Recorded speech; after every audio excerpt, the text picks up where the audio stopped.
All right, looks like we're going to get started. Welcome, everyone, to this very, very, very special edition of Authors on Tap, where we host amazing writers in conversation with other amazing writers. I'm Javier Ramirez, and along with Kristen Gilbert, run Exile in Bookville here at 410 South Michigan Avenue, Suite 210 in downtown Chicago. I don't know, did I mention how special today's event is? It's really, really special. Our good friend, Maurice Meyer, just happened to be in Paris, so we thought, why not let the magic of Zoom work for us? So Dennis and Maurice will be in conversation from the City of Light this afternoon or this evening if you're tuning in from Paris. So let's meet the both of them and we can get started. Dennis Cooper is the author of the George Miles cycle, an interconnected sequence of 5 novels: Closer, Frisk, Try, Guide, and Period. His other works include My Loose Thread, The Sluts, winner of France's Prix Sade in the Lambda Literary Award, God Jr., Wrong, The Dream Police, Ugly Man, and The Marbled Swarm. He divides his time between Los Angeles and Paris. Dennis is also the director with Zac Farley of Permanent Green Light and Like Cattle Towards Glow. He's going to be discussing I Wished, his new novel out from Soho Press, today with Maurice Meyer. Maurice is the author of Heartbreaker, Rag, Northwood, and her most recent, The Seventh Mansion. She lives in Chicago, but as I said, is visiting Paris right now. I was telling Dennis in the green room that I worked for Tower Records for about 10 years, and I started out on the book side, and we could not keep the George Miles cycle in stock. I mean, I saw reports from all over the country, and those were permanent fixtures and perennial favorites with the staff and with our loving public. So thank you, Dennis, for all that you've done. I really appreciate it, and really excited to have you here and excited to have you in conversation with Maurice. So before we get started, I want to thank you all for tuning in. We encourage you to keep your cameras on, but mute yourselves into the Q&A portion of the event. Use the raise hand function, and Maurice will be happy to call on you, or type your question or comment into the chat, and Maurice will pass that along to Dennis. You can purchase copies of I Wished or any book by Dennis that is in print, or any of Maurice's books, through the links that Kristen will provide in the chat. All purchases will come either signed by Maurice or with a signed book plate. I'm going to pass this along to Maurice and Dennis now. Thank you two for taking the time out, and have a great show. Thanks, everyone. Thank you, Javier, and thank you to everyone who's here. It's really, normally we don't get to see the people who come to these, and so it's especially nerve-wracking, but in a good way to see some faces and not just be talking to ourselves. For those of you who know me at all or have ever heard me say words, you know that I pretty much adore Dennis. He's a huge writer in my life, and he's a wonderful human being, it turns out. And this is a dream come true. So if I vomit on Dennis at some point in the evening, I will love it. He'll love it. So excuse me for my nerve.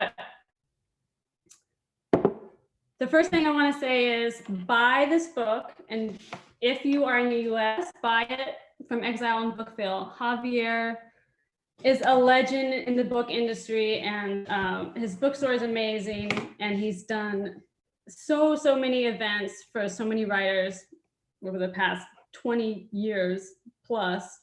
And these events take time and they take money, and so if you are in the position to support Javier and Exile Bookville, please do it and buy things, because bookstores are why we're here.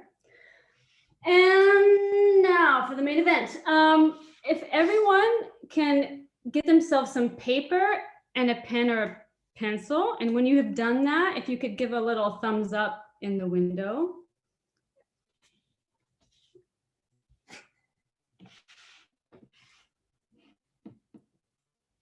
Yes, Ted, Taz, Jamie,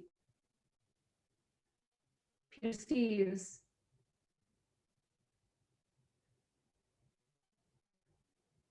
And if you're watching this from the future, you're included in this, so pause the video and get your materials ready. We're going to do things a little bit differently. Usually there's a reading in the beginning. I'll be reading from I Wished at the end of the talk. But first we're going to start out with a little art project. We're going to be making sigils. Do people know what that word means? No, yes. Yes, no. So a sigil is just a symbol that we make out of a word. And I'll explain why we do this at the end. So if you're confused and mystified, good, but just go with it. I want everyone to write down a word, one word that represents something that you want. You don't have to, you're not gonna have to show anybody, you're not gonna have to talk about it.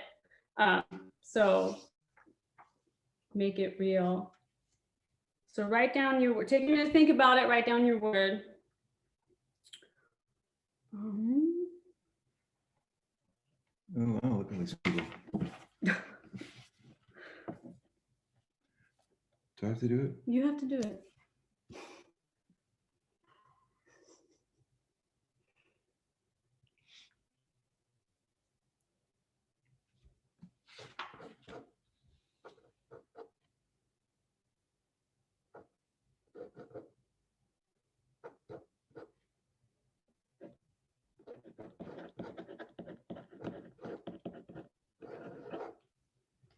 So say I wanted monkeys.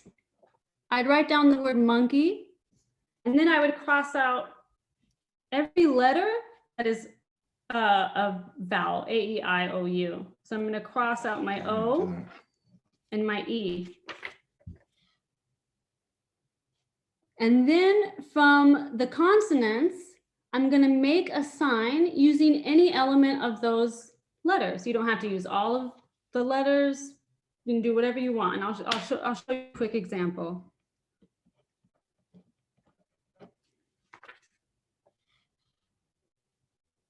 Just make any shape that appeals to you.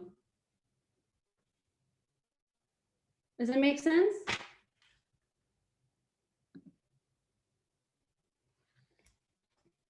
And then once you have your symbol, Dennis, do your work. You're gonna write it twice.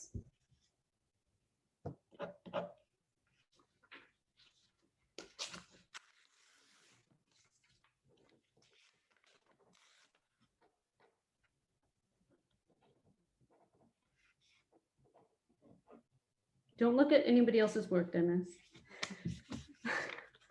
I don't understand how to do this. He's cheating. This is not the way we made sigils in the old days. Oh, in the old days of what? Of like chaos magic. You can make it however you want. These are just guidelines. All right. So then you write it down twice, and then you take one. And you can do this part later.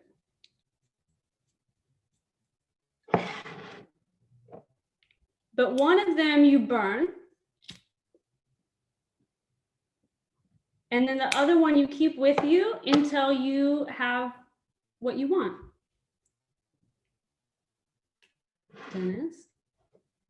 Dennis is reluctant. He's going to get an F in art class, in sigil making class. He's not going to graduate to Grand Wizard anytime soon. Ooh, fire. No, don't burn down your Airbnb. All right, so we'll come back to the sigils, but keep those in the back of your mind. Now on to this beautiful book, I Wished. It's your 10th novel, 11th novel? 10th. 10th novel. Why did you write this book? Go, you have 10 seconds.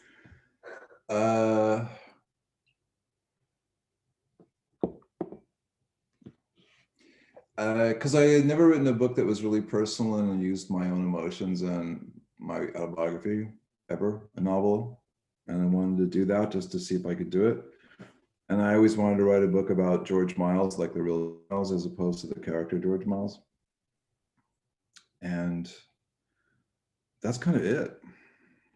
So a lot of the reviews I've read and essays people have written about it, it seems like everyone starts with the word personal, that this book is the most personal of your books, and that it's showing us you're revealing the real Dennis Cooper, and on and on. So and it made me think about why when an author writes a book that the audience interprets as more personal than the others, that then becomes the frame for any discussion about the book. And so I was wondering if you have any relationship to that word being applied to this book, if Personal? it's like, well, if there's like a negative connotation in your mind to the book being discussed in those terms, rather than just as here's another novel by Dennis Cooper.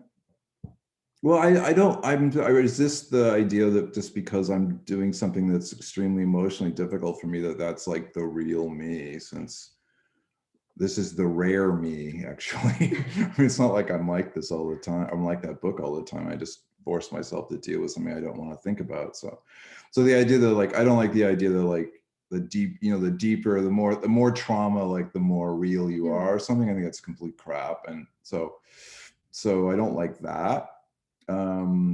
But I mean, it's really, it is really personal. It's asking you to deal with a personal thing. It's telling you it's personal. It's telling you it's, like true. And it's very emotionally kind of like outputting. And so, I understand why people do that. I just resist the idea that like, trauma is like, the center of you or something. I just don't buy that stuff. So I think that the other books are just as much me. It's just, I'm using my own life as material, and I haven't really done that before, except in a really disguising way.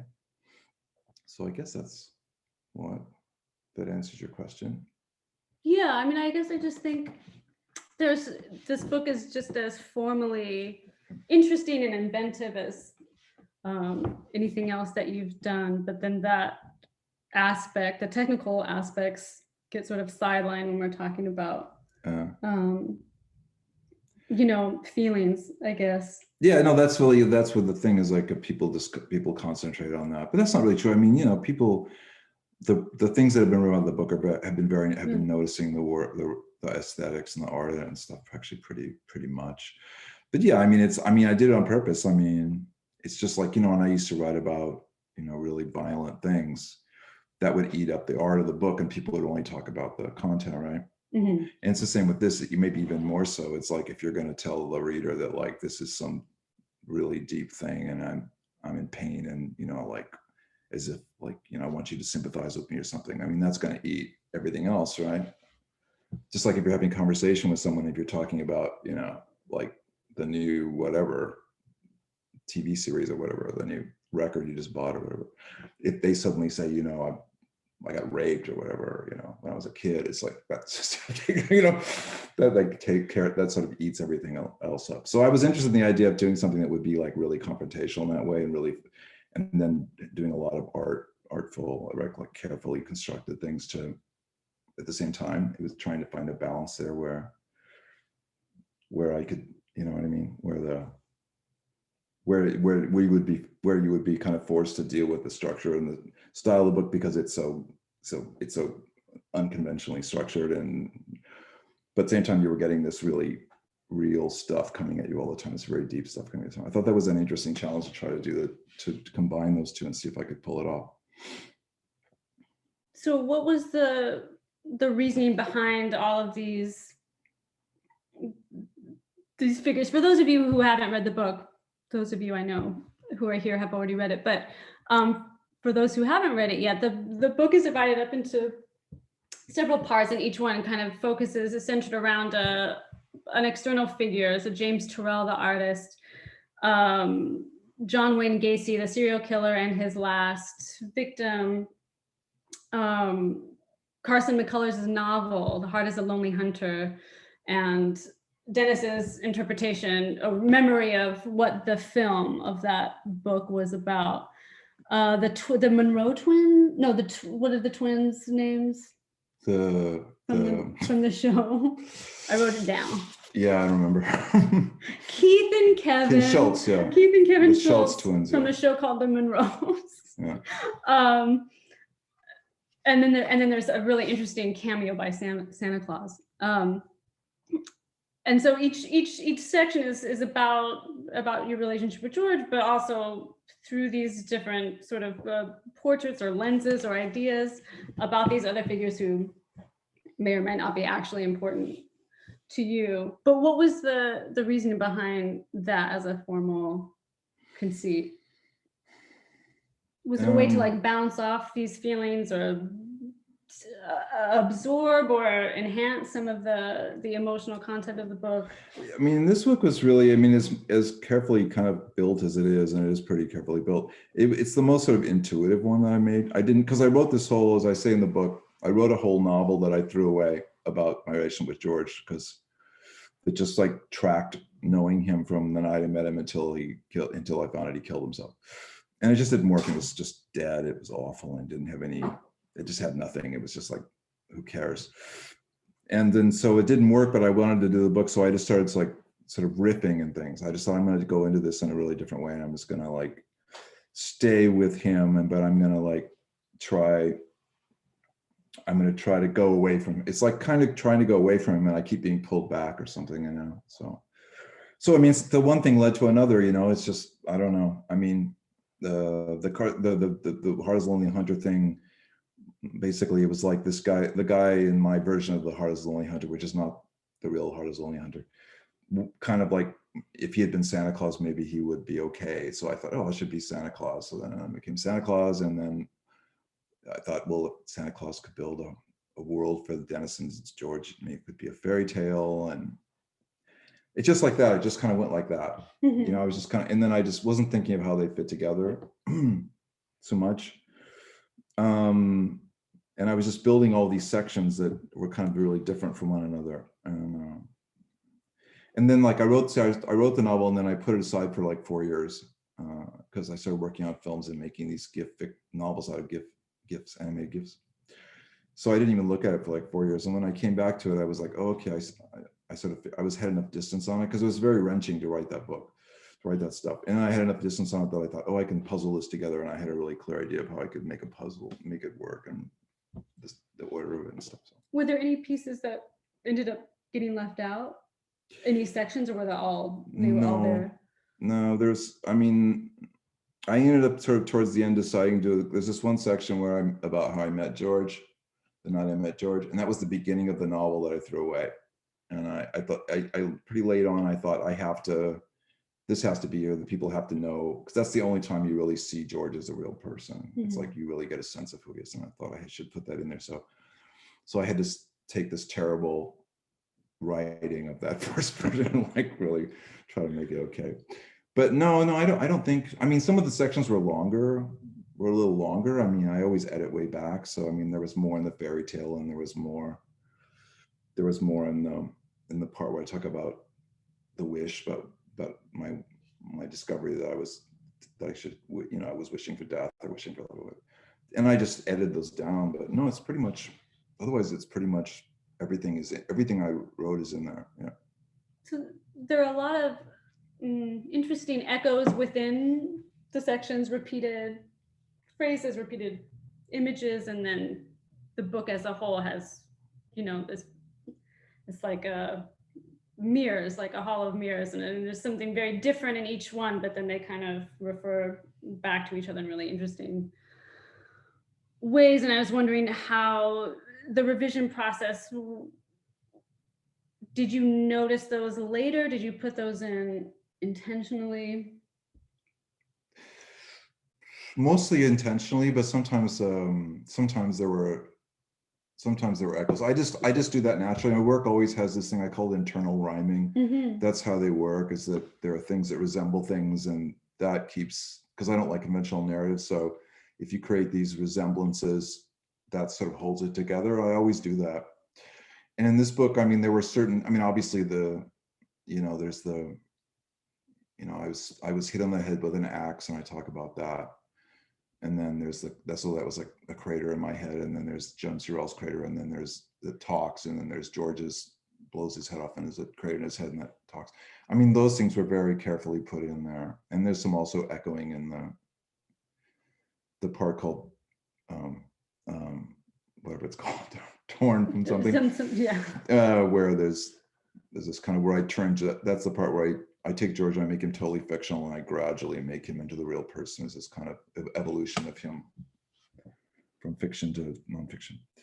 So yeah, so I mean, a lot of it's deliberate, but then sometimes when I go back through it, I'm like, oh, I'm actually doing this thing.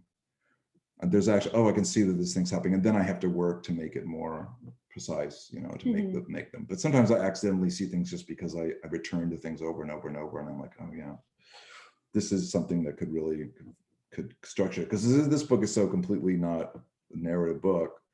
It really needed to have things it really had needed to have a lot of things that connect. Otherwise it just seems like things that don't fit together, you know, just like it's like I don't know, a grouping of weird diary writings or something.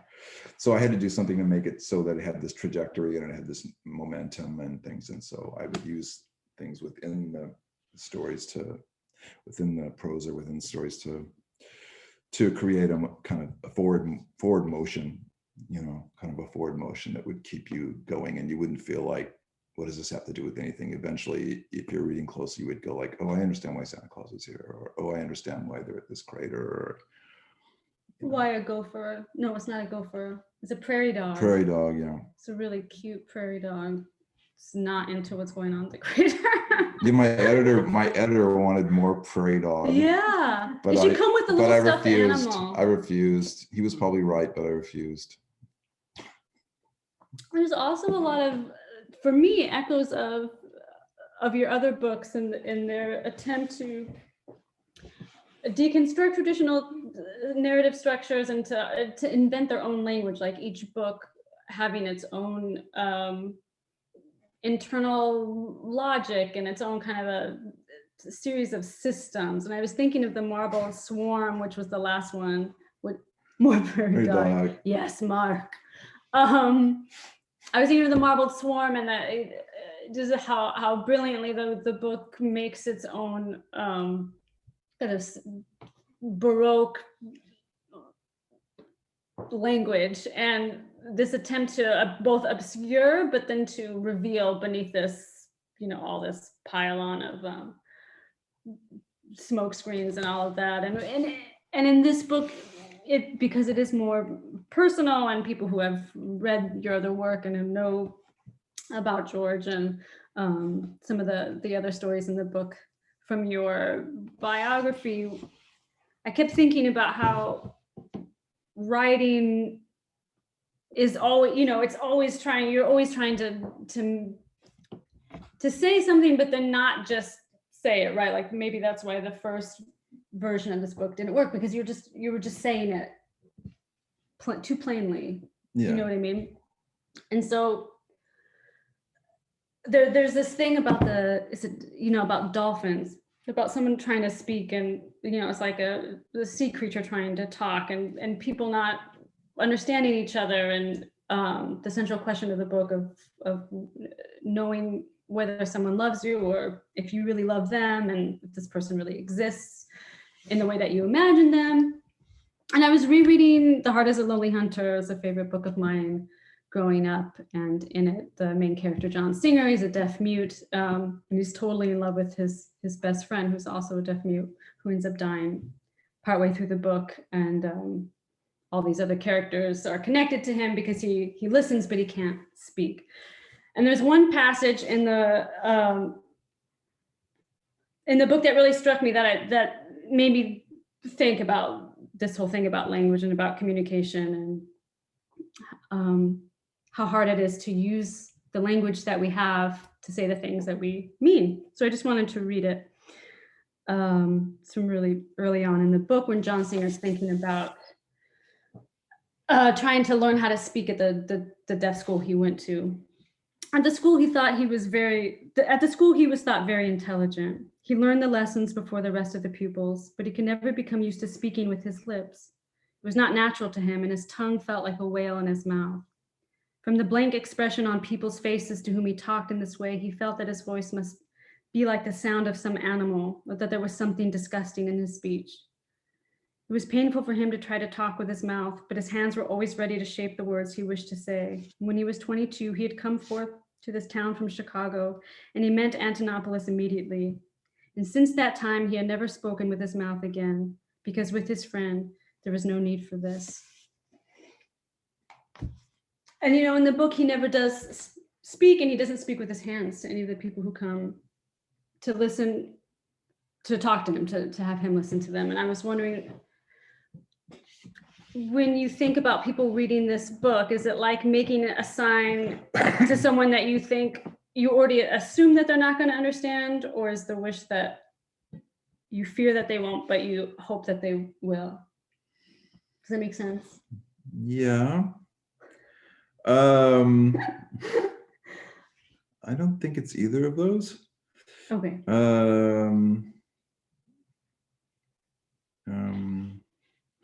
I always, when I write fiction, I think of it as being like a formula or like a menu or like a drug, and that it doesn't exist. It only exists when the person reads it and it's in their head. Otherwise, it's just giving the material. Yeah. The novel is the material that then the imagination of the reader constructs. So I'm always thinking about that. So that's mainly what I think about. So it's not like, whether they understand or not. It's more just like trying to think of ways that would cause them to build this thing in their head or whatever, or to create this thing in their head. So it's mostly I'm just thinking about that, like what would be appealing or what would scare them or what would, So, but I think, like, I always say I think language is completely inadequate, and I write about that all the time. I write about that, and it's just that language dumbs down everything and simplifies everything, and I always have to think about that, because it's just, as soon as you open your mouth and say a word, you're lying, So. But why? Because why? Words are compromised. Because words, you don't think in words or feel in words. You use words to communicate. So and that's your only way to communicate. And so you're always compromising yourself by using words. And you have the set, language is a set thing. It's like English language is like this. And then you have to pick and choose the things from there to, and move them around and stuff to make yourself as clear as you can be. So it's not yours, it's just like, you're borrowing it or whatever. But that's the commonality between, so there's this language, and you use it in this way to try to make a novel, and then that you hope they speak the same language, and then they use the words to do different things to them. And so it's trying to find this kind of perfect meeting place where you can, where I'm making something that will then work in their heads, something. I don't know. So what is the reader's job? What is the reader's role then? To make the novel. They have to make the novel, right? I don't know. It's like, it's just like every single time, every person that reads, it's like a novel is just this formula, and then every single person reads it reads a different novel, because they create that, so that's it. So I think of that. So I don't know, it's not, the thing is to just, if they like it, if they respond to it, then they build it. And that's an amazing thing to have something, go into someone's imagination, and they allow it to, they allow that into them, and they allow their imagination to make something. So it's just like that, really. And so maybe sometimes you meet, it's like somebody, you read something and like, oh, that's actually exactly what I wanted them to think. And it's really amazing when that happens. Then would you say that language was successful in that case, or is it the act of interpretation of the collaborative, that the act of reading is successful rather than the act of writing? Does that, you know what I mean? Because if you're saying that language can't describe things as they are, but then when you do succeed in conveying an idea to someone else, then what's working? If language is a lie, but then something true comes out of it. Well, it's like a drug, right? Well, I've never taken It's a drugs, so explain it's a it to me. facilitator. You take an aspirin, you drank beer, so it's like it's a facilitator. You know, it's like, I mean, I took a lot of LSD. So you take the LSD and it just like creates this whole thing in your head, and it's just a little, you know, chemical. So it isn't, but it manages to make you make this whole thing yourself. You know, it's all yours. So it's interesting to try to think of a novel being like a drug. To me, it's interesting to think about that. You know, so that it could have that kind of effect where you would just create this thing, and this would be the facilitator. You know, obviously it's a bit more directive than a drug, because it tells you, has all these rules and things to it, but I don't know. And what is the effect of it on you as you're writing? Is it different? You know, is it a different drug for each book, or is it the same dentist drug that we're taking? Maybe we can answer that. I don't know. Not dentist, but I don't know. It's like really difficult. And it's very joyous and difficult. I mean, a lot of you guys are writers. I mean, I read a lot of you people there, and you know, it's like, yeah, it's like super, super difficult, super joyous, and sometimes it's super emotional. This was very, very, very wrenching for me to write emotionally, because it's really hard for me to talk about George and think about George. And so, you know, I don't know, but yeah, each book, I mean, the Marble Swarm and this, it couldn't be any two different kinds of books. So that's a wholly different kind of, so it's always different, but it's still trying to be, so it's like, yeah, I guess it's like I don't know. It's like, I mean, I have a very limited talent, you know, I could do what I do, and I try to max it out as much as possible.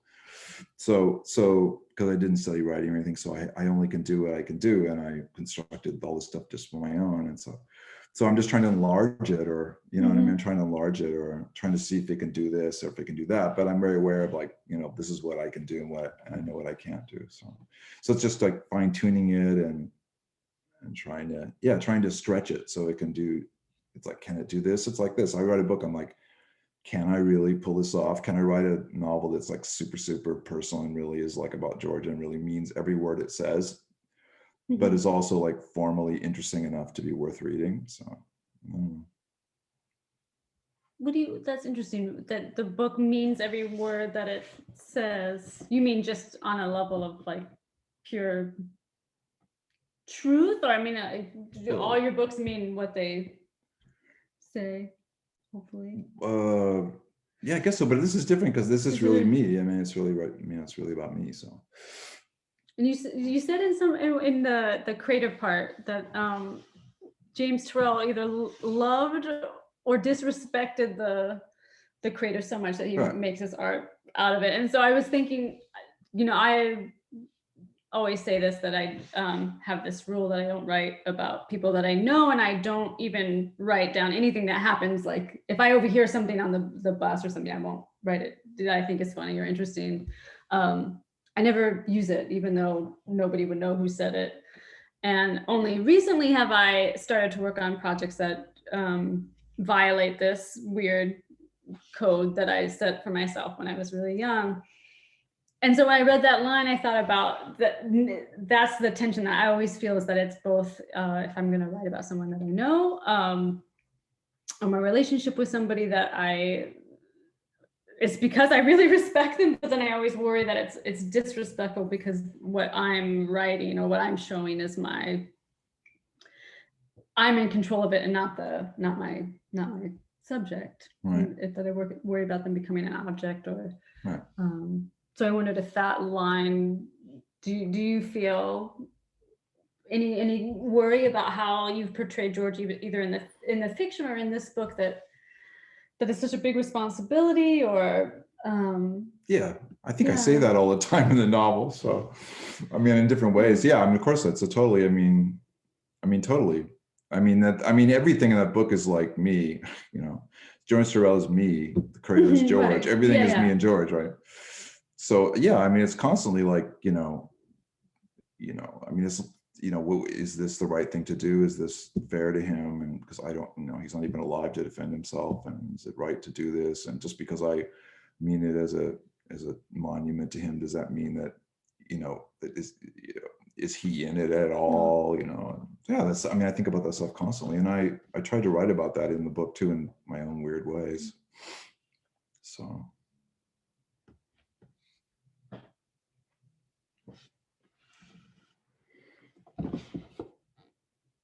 All right. You have a Microsoft auto update. I'm going to update that later.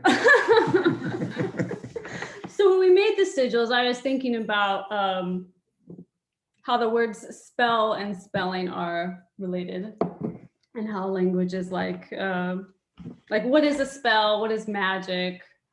What is writing? What are words? Why do we use words when we do spells, or we make wishes, or we pray? And this whole act of making signs, like making a sign, a sigil is making a sign out of signs, right? And this idea that we have to we have to make magic out of something that's mundane, when words themselves are already really magical signs, right? That have all this power and are really difficult to control and kind of scary to me, and at least, and a little bit dangerous. And that what a spell is a wish, and that's what, at least when I write a book, in some way, is a kind of wishing, a very public wishing that's based on a very personal wish. And so that's that's the whole idea behind making these sigils, was a way of having us think together about what we're doing when we're writing and what we're doing when we're reading, which I don't know, is that also, I don't know, kind of wishing when we read for something, to be moved or to be inspired or to have an idea or to escape, or I don't know. I'd love to hear from other people about how they think about these two acts and how we do them together, and what we want to get out of these things we call books, and our relationships with each other and all of that. So I'm going to read a selection from the book, and then we can ask questions. Yeah, they have this thing where I don't have to read from the book, she has to read from it. It's really nice. It's yeah, like it's some like rule torture. of this particular podcast, and it's so fucking nice for me. For Dennis. Hopefully for you guys too. All right, it's short. It's from the section finale, 1976. I worship the ground he walks on. I wish there was a way for me to let you know that cliche was blurted into language, that an impulse I could not control just grabbed those words to get it out.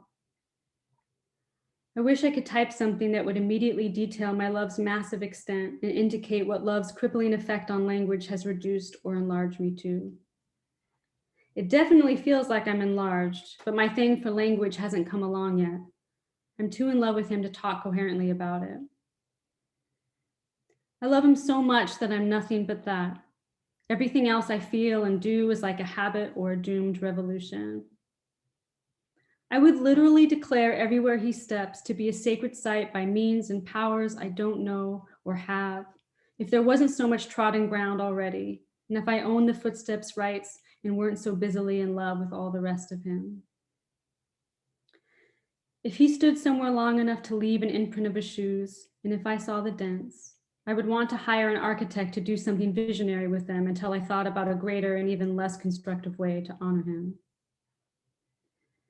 Reality is so controlling, and I've never tried to stay there when I write before. This is the first time in my life that someone in the world has made me want to undermine my fiction when it frees me to forget the world and to seduce or fuck or murder or be loved by him or anyone I want. I've never written fiction like I think and talk and feel before. I'm not sure why I believe that being willfully vulnerable and the verbiage that might result or attribute to him, or why I'm willing to bet this will talk to you. It's a lot to ask, since what I feel is not something I can capture, other than to say, look, I'm another writer who is obviously in love and who has lost my way linguistically. How do I make you care, since no one cares that much about another's love? I want to use my love as a perspective that will turn my writing into his devotee, an insider, and turn you into his, I don't know, admirers maybe. At the same time, I'm writing this for him, to him, no one else. And you're my, I don't know, imaginary witnesses. You want literary kicks, and I realize that for you, he's circumstantial. He'll work for you or won't. You're there to be convinced and help me prove my love is not meaningless to him. If I can sway you, and if he thinks I did, he'll know how incredibly I love him, if that matters to him, and if he doesn't know already. This is a novel that only wants to really, really matter to him, in the hope that, if it does, that'll mean he loves me too, because he'll know I could do anything I want right now, and I wrote this. I worship the flowing lava and whatever else a billion years ago that eventually formed the ground he walks on. It's a great book. It's so beautiful. And probably the most beautiful book about what it means to love someone that I've ever read. So thank you for writing it. And I'm so honored to be sitting next to you. And someone asked a question. Let's see. Oh, Mark. I have a very limited talent. He's quoting Dennis. I have a very limited talent and I try to max it out as much as possible. Disagree with first half, but I love this quote. I love it too, because I always say the same thing about myself, that I feel like, you know, there's like one tiny thing that maybe I know how to do or that I think I want to do, and then that's it. But I think that's all you need. Obviously, inside Dennis is great. A grain of sand is a whole universe of things. You can ask an actual question. I have many about even this. you. You can ask a question. That's Mark. the great Mark Doughton. He's my editor and he's a great novelist. Yes, and I didn't realize this was a Zoom event, or I would not be wearing a tank top where people can see it. This is not my standard editor look. It has a kind of Klaus Nomi thing that's nice. It does? Yeah. That's my new Insta bio. Right. He has a kind of Klaus Nomi thing that's nice. Changing it right now. Okay, so I have two questions, but I'll only ask one. Do you want the anthropomorphic animal question or the question about imagined audience as you're writing? You have to choose. Okay, I'm gonna ask the imagined audience question, though I think it will elicit a very short and not interesting answer where you kind of don't answer it. But so Maurice just read this passage where you provide, do a direct address to the imagined readers of the book. And you think of what they might think about the way that you're putting this stuff down.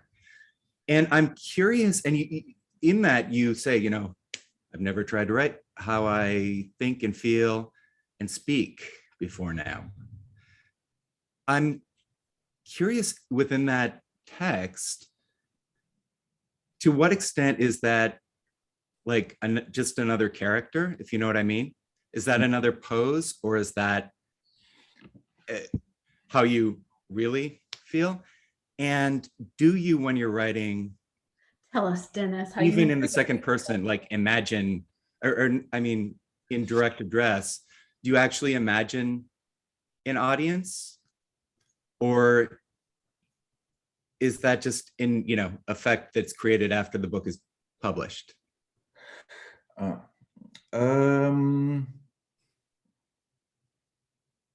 first question is really hard to answer.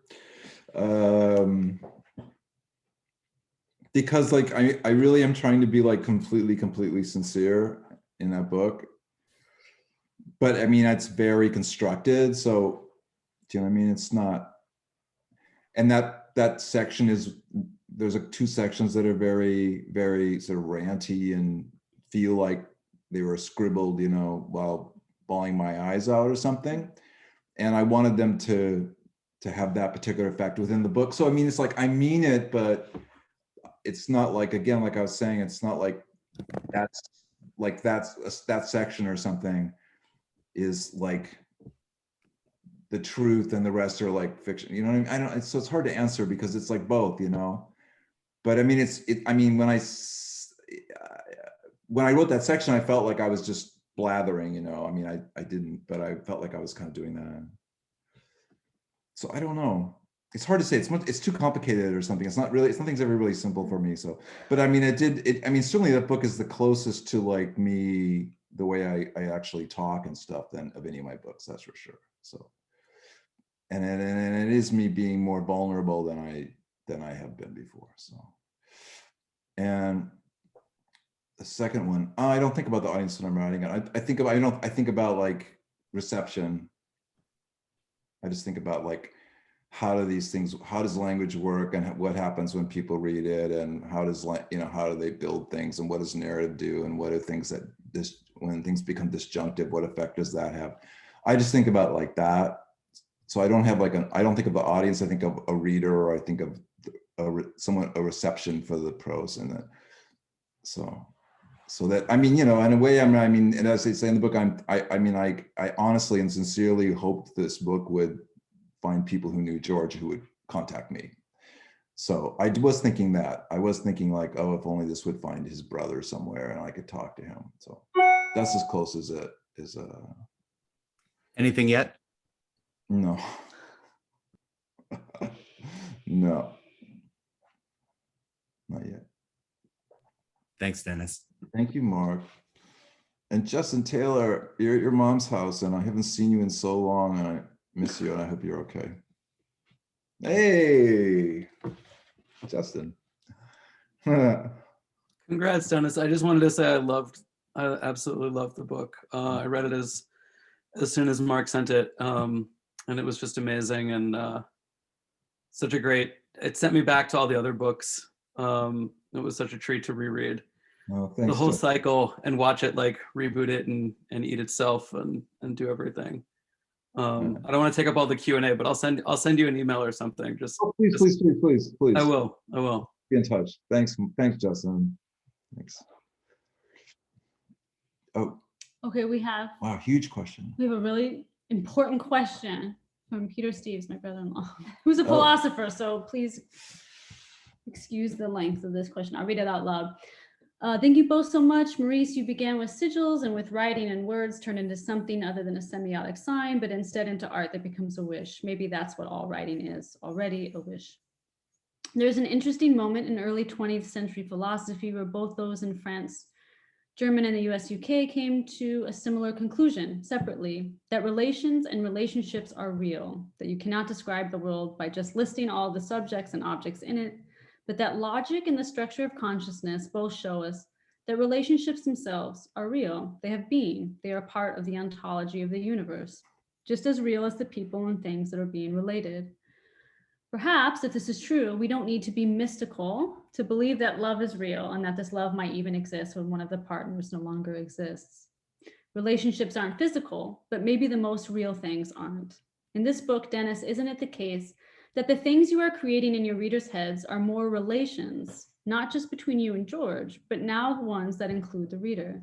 That George and your love for George continues on in them, and even more relations echoing the original.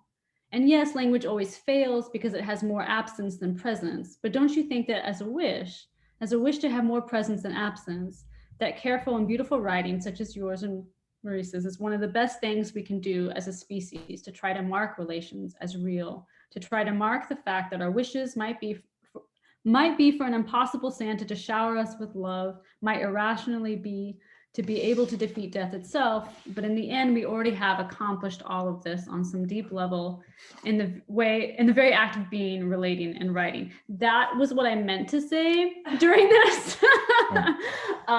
Thank you, Peter, for summing it up. Yeah, I think writing is by far the most generous form. I mean, it's the most collaborative, right?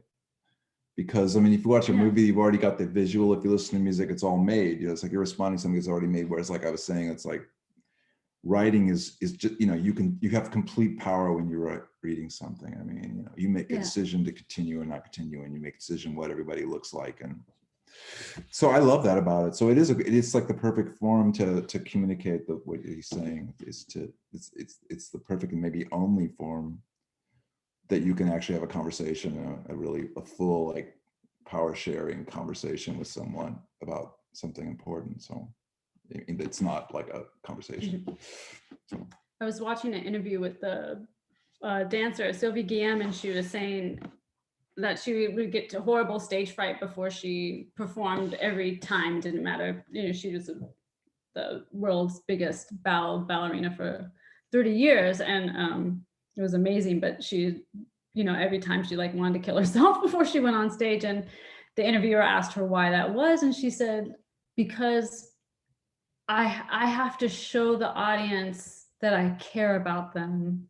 And that responsibility was so overwhelming to me that I worried that I would let them down. And he seemed really surprised that she said that, like, oh, you like, what responsibility is that? And she's like, to give them, like, to give them the thing that the ballet, whatever, that the dance is supposed to convey. And I thought about that, like the feeling, the responsibility that the writer has to the reader. And I'm not sure I ever considered that for myself, but what do you feel like there's that you have a responsibility to your reader, or is it your responsibility just, and what is that? What is the nature of that responsibility?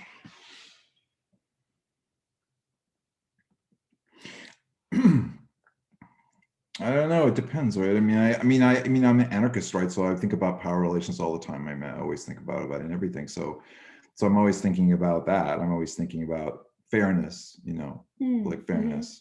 So, but it depends. I mean, it depends on the book. It depends on the passage in the book or the sentence. I mean, each one is like trying to do something different. It's just always trying to be fair, It's always trying to, and it's difficult because sometimes I like to write about things that are very challenging. So and I like that about it. It's like, I'm forcing people into something pretty intense sometimes. And how do I do that? How do I make that fair? So it's like, so I try to figure out a way. What do you mean fair? Well, that it isn't sadistic. I mean, that I hate, I'm not, I don't like sadism, and I'm not interested in. Surprise. No, but no, some people think the word sadistic, but it's not sadistic. It's very, very carefully done, so it's very carefully, I don't know. I want to write about this material, and you have to, if you want to, you have to make a decision whether you want to deal with it or not. But it's important that it's not just like pornographic and manipulative. My prose, and that's the thing, right? Is my prose is extremely manipulative. It's very manipulative, but it's like, I'm always trying to think of like, am I doing this in a fair way? Am I doing this in a way that shows total respect for them and their imagination? And that's what I try to do. So it's not, it's not like, it's not like some high and mighty thing that I'm giving as a gift to somebody. It's like, so it's like, here's a thing, and it's like, let's be friends, So does the fairness include like a limit or a boundary, or is it something, is that not a part of it? Oh my gosh, I only have 5% of my battery. Danielle, plug my thing in. Sorry, technology. Answer my question. Boundaries. I don't remember the question. What was the question? Do you guys remember? Something about boundaries. Okay, does the conception of fairness include boundaries or limits on what you're writing or how you write it? Yeah, of course. It's all about boundaries. So what's your boundary? It depends on the sentence. It depends on the sentence. I love that. It's like every book's I try to do a book. I try to make my books all really completely different. So I'm always trying different effects, and it's like if I'm trying for a certain effect, it's like a whole different. It's a whole different question. It's not like, it's not like you have to constantly, you can't just like decide, okay, I'm going to be fair if I do it this way. You have to constantly think about it, and you have to think about it on a sentence level and on a content level too. You have to think like, okay, how does this, because you're trying to do something else, trying to make them laugh, or you're trying to make them, feel scared, or you're trying to make them cry, or whatever you're trying to do. Each one is completely different. So you have to think about that. You have to think about how does that work? How does that, so I don't know. I can't do a general, I don't believe in generalizations at all, So it's really hard for me to answer that, like, as a general thing. No, the answer is that you're thinking about it. Right. I'm always thinking about it. Yeah. I don't think about it like, it's like so ingrained in me by this point that it's just kind of there. I don't like go, oh, now I have to do the edit where I look at the feminist issue. It's just like, I'm always just thinking that way. Same for me. Yeah. We're going to move this table close to an outlet. right now because there isn't one right here. Do you mind if I No, do whatever you want. do whatever I want? La, la, la, la, la. Well, what is this? Mark says.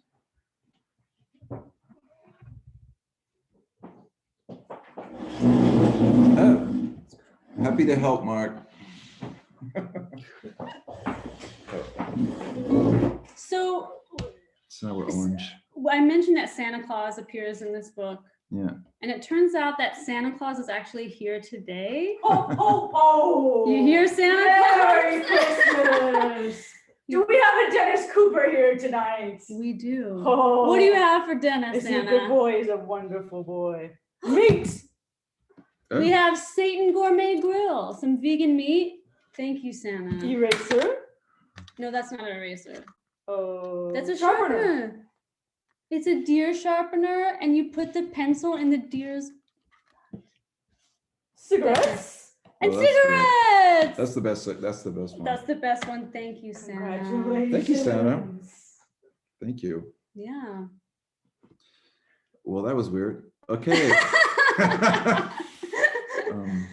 Do we have more questions? I'm sorry, I can't see everyone's, I don't see everyone on the screen. So if you're using your hand, I may not see your question. If you want to type it in the chat.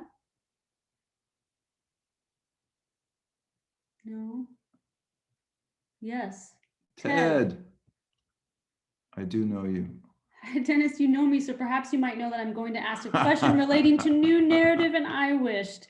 Namely, it seems like it perhaps hews closer than past novels to what Bob Gluck terms making up the world for not existing, while simultaneously including more of the personal.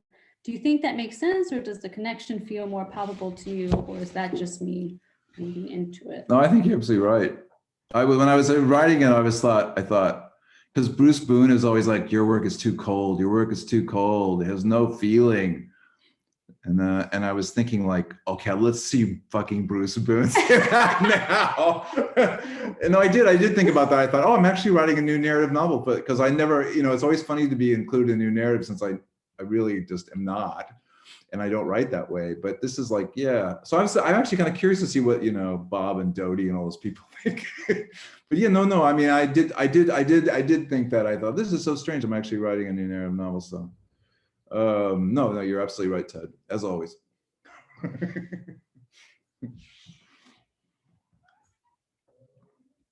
Someone text Dodie. Get her on the Zoom.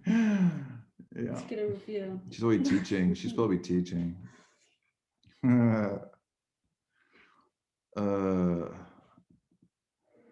so many cool people here.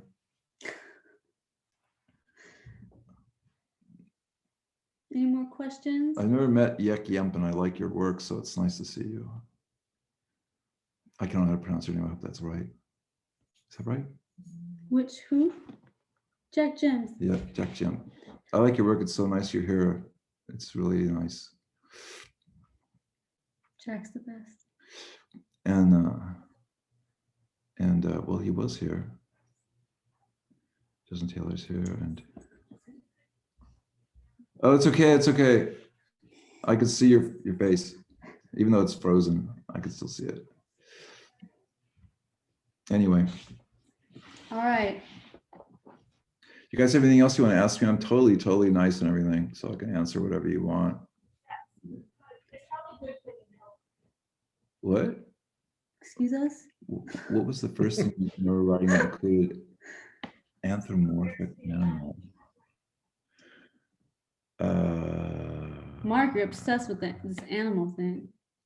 I wrote a poem when I was a little kid about a movie that Jerry Lewis was in, where he talks to this giant ostrich.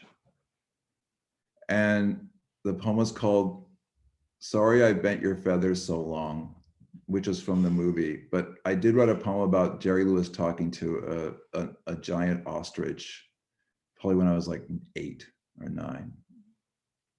So there you go. But and the ostrich, I guess, must have talked because I don't know. Because it's a Jerry Lewis movie. Someone new to George Motorcycle. How should they be thinking about finding the books in line? Is it gonna be... You mean in this book? I don't think you have to know the George Motorcycle. I mean, people keep saying that, and I don't think that's true. I don't think you need to know the George Motorcycle any more than you need to have been to Rodin Crater, because Rodin Crater's in it, and it isn't even open to the public, so you can't go there. So I mean, I put those books in there because, you know, I wrote the books for him. It's very important that I wrote the books for him and stuff. But I honestly don't think you need to have read I personally don't think you need to read the cycle to read this book. And it kind of confuses me when people say that, oh, you have to read the cycle first. So I don't. I mean, so I think you can just read it. You can read it and just think of the George Miles cycle as being a fictional device. You know, it's just like one of the other things in the book where it's like, did he or did he not really write those books? I think that works perfectly fine to me. No, I'm asking several. Yeah, several. Yes. I can't do this. Oh, if someone is new to the journal cycle, how does they begin thinking of framing the books in their minds to begin to read? I think they just. I mean, no, they should just approach it as like a novel. They just like, I'm going to read a novel and then just read it. I don't think there's any.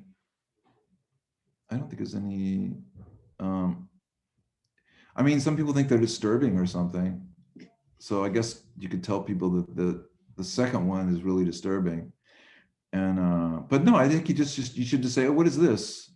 Oh, here it is. Prose, I like it. I like it, I don't like it. So, oh, thank you, Samantha.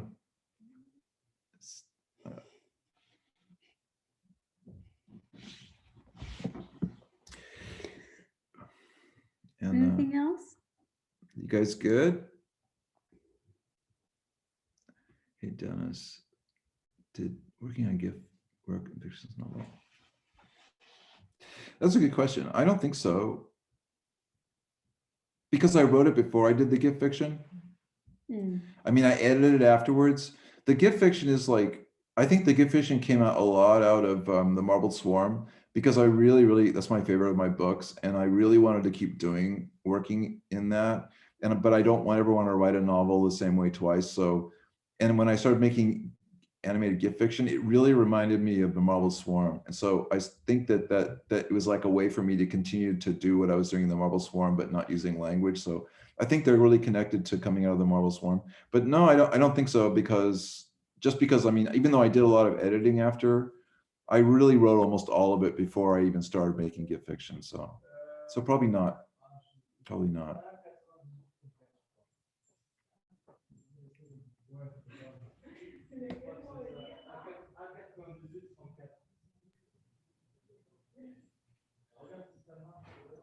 Hello again. Hello.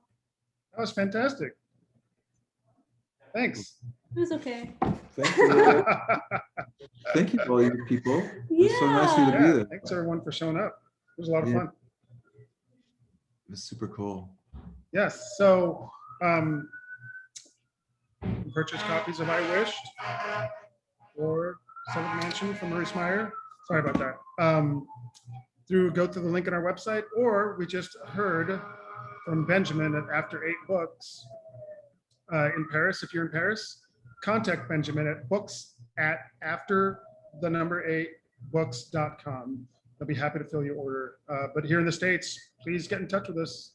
Go to exileandbookville.com, place your order. We ship all over the country. So thanks everyone once again for tuning in today.